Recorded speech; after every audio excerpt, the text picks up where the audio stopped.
ends perform? Obviously, Cam Wake wasn't out there. How did your defensive ends do? I thought for the most part they did a solid job. Derek has played well all season long, particularly in the run game.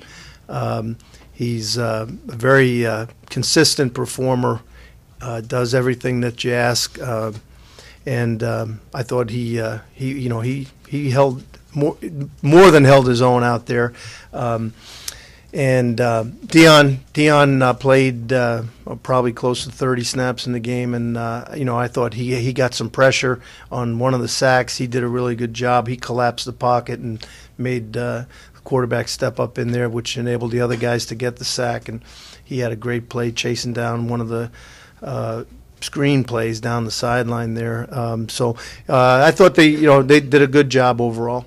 Kevin, what was your take on Jamar Taylor's debut out there? It was typical of a rookie player that went out there and competed hard, did some positive things. I really thought he did.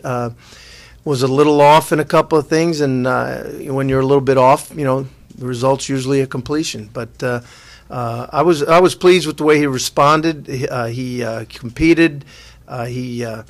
The game wasn't too big for him, talking to the guys on the sideline. He was ready and anxious to get back out there. So I think it was a tough situation to go into, but I thought it shows well for the future for him. Why Jamar over Will Davis last night, Kevin? Because we had made a decision. Will had been up the week before. We'd been waiting for Jamar to have a full week of practice.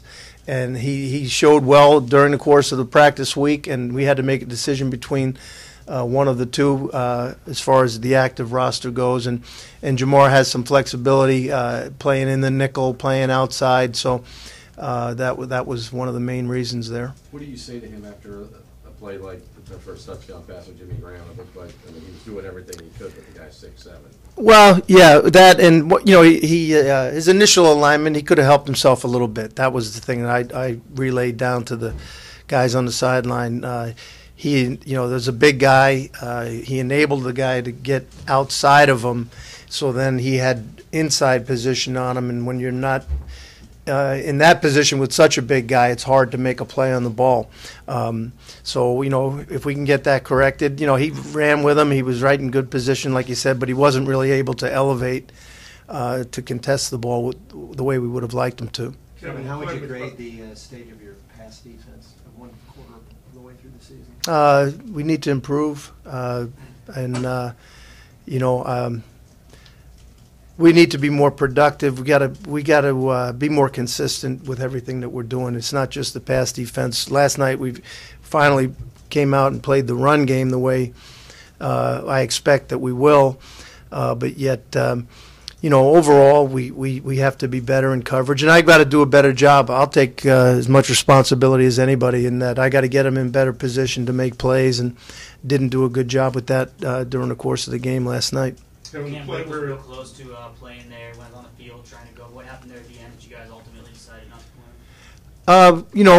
You're going to make a decision based on is he, number one, in position where he can be effective in the game, and number two, he doesn't put himself in a position where if he's not 100%, is it going to prolong him as far as the injury goes and in terms of coming back and being able to play. So when we looked at that, it's a group decision that's made there between the medical staff and the coaches, and we just felt that we were better off going with the guys that were 100% for the ball game. So being so close, you got to be pretty optimistic for him.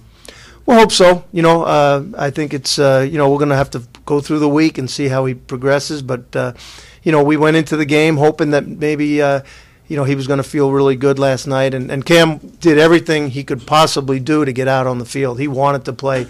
And I'll just mention, not just Cam, when you look at the guys, I'm really proud of this group, even though we're disappointed in this last game. I'm proud of the fact that Soliai has worked the way he has to get himself back ready to play in that game because it's important to him. The way Koamisi was banged up a little bit and had to fight all week long to come back, and Jonathan Freeney and Dion has been playing with a shoulder all year long, and the young guys, Jamar Taylor coming back off of injuries. We've had a number of guys that have really stepped up. Ellerby, was banged up with his ribs last week, and that's the way it is in the NFL. Don't get me wrong. I'm not looking for people to feel sorry for us in any way, but this is a group of guys that are totally committed to winning, and they've showed me that over the last couple of weeks, and that they're out there practicing. They don't want to miss a snap. They're doing everything they can to get ready to play. You mentioned Ellerby there. Could you just summarize his season so far? It seems like he's been certainly as advertised as an off-season acquisition. He's a fine player. I think he's just going to keep getting better and better as we go through the year. He's playing in a spot where, he played some in college, but he hasn't had the NFL experience in there, taking charge of everything, making all the calls and doing that. So as he becomes more comfortable with that and doesn't have to worry about, am I making the right call? Am I, setting the front right? Am I making sure we're in the right coverage check? A little bit of that is still part of the process with him. Hopefully, we can continue to accelerate that phase of it because he's a phenomenal linebacker. He can really run and make plays, and he'll be more and more active as he becomes more confident in what he's doing. Having a play early where Darren Sproles goes on the wheel route, it looked like that was on Rashad, but can you tell us what happened on that play? He ran the wheel route, and I think what happened early on in the game, the first series was a nightmare, as all of you witnessed. But I think part of it was our guys were so geeked up for the game. They were so anxious that, Rashad came downhill, was hoping they'd run a little option route with him all the time, and I think he thought he might have a shot at jumping underneath it and making a play, and he didn't, obviously. And then, we had a little stack situation a play or two later where the guy ran underneath, and we kind of guessed wrong for a second, and boom, the guy's wide open over the middle of the field, and he's running. And then I'll give them some credit. They schemed us pretty good early in the game with a couple of things. They've got a good coaching staff and some fine players. So, that's where I told you before, it's got to come back to me. I've got to do a better job of helping these guys during the course of the game. But the first play, I think, was just an overreaction because we were so excited. You could see it in pregame. Our guys, it wasn't that we weren't ready to play. We might have been a little bit too excited in the very beginning of the game. Kevin, if you had Couple to do more it over guys. again, would you have treated Sproles any different schematically? Not we would have tried, I guess, but honestly, we had ways. If you go back and look at the tape closely, there were times we were doubling them. We had two guys on them. We had them bracketed at times, but you can't do it every play, and you can't. You try to know what they're going to do, but sometimes they do things that you weren't anticipating in that particular down and distance. You look at all the balls he caught. There weren't down the field throws. It was all short stuff. About half of them were in the backfield, whether it be a screen or a flare pass.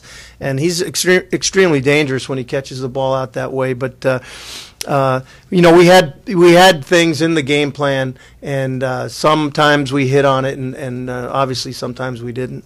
One more, Steve Wine. What happened to your hand? Is that a response to Randy Starr? No.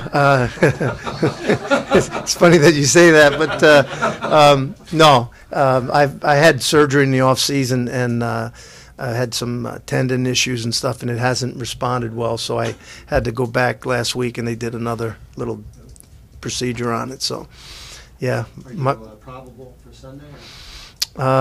Likely. Yeah, I'll be there. Believe me.